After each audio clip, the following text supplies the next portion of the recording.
युधिष्ठिर ने पूछा, हे मधुसूदन, अब आप कृपा करके यह बताइए कि आश्विन के शुक्ल पक्ष में किस नाम की एकादशी होती है और उसका माहात्म्य क्या है। भगवान श्री कृष्ण बोले, राजन, आश्विन के शुक्ल पक्ष में जो एकादशी होती है वह पापांकुशा के नाम से विख्यात है। वह सब पापों को हरने वाली, स्वर्ग और मोक्ष प्रदान करने वाली, शरीर को निरोग बनाने वाली तथा सुंदर स्त्री, धन तथा मित्र देने वाली है।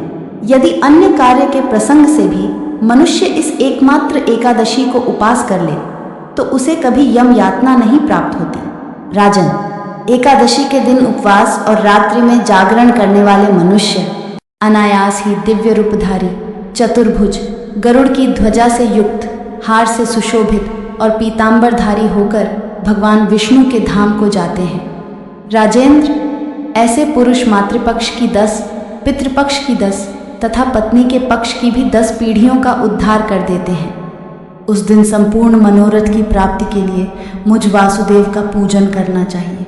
जितेंद्रिय मुनि चिरकाल तक कठोर तपस्या करके जिस फल को प्राप्त करता है वह फल उस दिन भगवान गरुड़ ध्वज को प्रणाम करने से ही मिल जाता है।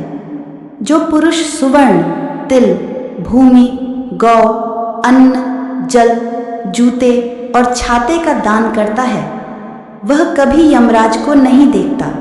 नृपश्रेष्ठ, दरिद्र पुरुष को भी चाहिए कि वह स्नान, जप, ध्यान आदि करने के बाद यथाशक्ति होम, यज्ञ तथा दान वगैरह करके अपने प्रत्येक दिन को सफल बनाए।